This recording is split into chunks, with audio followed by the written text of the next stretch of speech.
नमस्कार, म एक स्वास्थ्यकर्मी।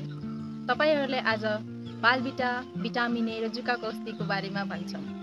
भिटामिन ए र जुकाको औषधि किन खुवाउनुपर्छ, कसरी खुवाउनुपर्छ भनेर तपाईहरुलाई आज हामी स्वास्थ्यकर्मी जानकारी दिन गइरहेको छौँ। सम्पूर्णमा म तपाईहरुलाई आज भिटामिन ए को बारेमा केही महत्त्वपूर्ण जानकारीहरू गराउन जाँदैछु। भिटामिन ए बच्चाको वृद्धि विकासदेखि लिएर बच्चाहरूलाई आगामी दिनहरूमा आँखा सम्बन्धी समस्या नहोस् भनेर हामी भिटामिन ए खुवाउँछौँ।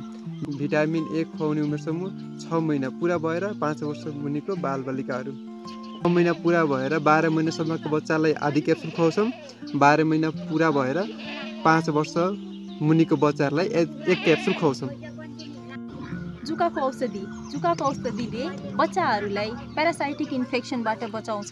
बच्चाहरूले जुन अहिलेको समयमा बाहिरका कुराहरू खानेकुराहरूदेखि लिएर जुन सरसफाइ म्यानेज नभएर बच्चाहरूलाई प्यारासाइटिक इन्फेक्सन हुन्छ र त्यो प्यारासाइटले बच्चाहरूलाई एनेमिया गराउँछ। त्यही एनेमियाबाट बचाउनका लागि नेपाल सरकारले राष्ट्रिय भिटामिन ए र जुकाको औषधि जुन खुवाउने अभियान सञ्चालन गरेको छ, त्यसमा बच्चाहरूलाई हामीले चाहिँ 1 वर्ष नागेको र 2 वर्ष मुनिको बच्चालाई आधा ट्याब्लेट खुवाउँछौँ भने 2 वर्षभन्दा माथि र 5 वर्ष मुनिको बच्चालाई सिंगल एउटा ट्याब्लेट खुवाउँछौँ।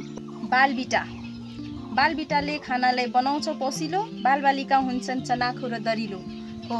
यो भनेको 6 महिना पुरा भइसकेपछि पूरक खानासँगै मिसाएर हाम्रो बालबालिकाहरूलाई खुवाउनु पर्ने हुन्छ। यसको उमेर समूह 6 महिनाभन्दा माथि र 2 वर्ष मुनिको बालबालिका हो।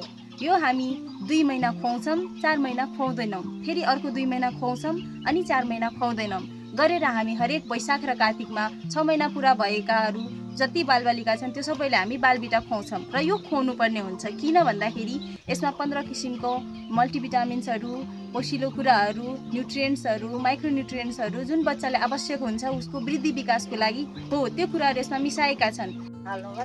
त्यही भएर बच्चालाई बालबिटा पनि खुवाऊ। कसरी खुवाउने?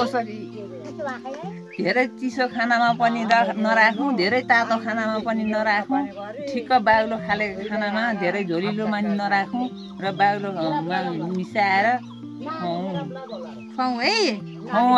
हामीले त खुवायौँ। हजुरले के गर्नु भएको छ? खुवा छैन भने खुवाउनु पर्यो। आज र भोलि अझै बाँकी छ। 6-7 अझै बाँकी छ, भोलि पनि खुवाउने हो। यसरी हामी बालबालिकाहरूलाई 5 वर्ष मुनिका बालबालिकाहरूलाई भिटामिन ए, जुकाको औषधि र बालबिटा खुवाउँछौँ। धन्यवाद।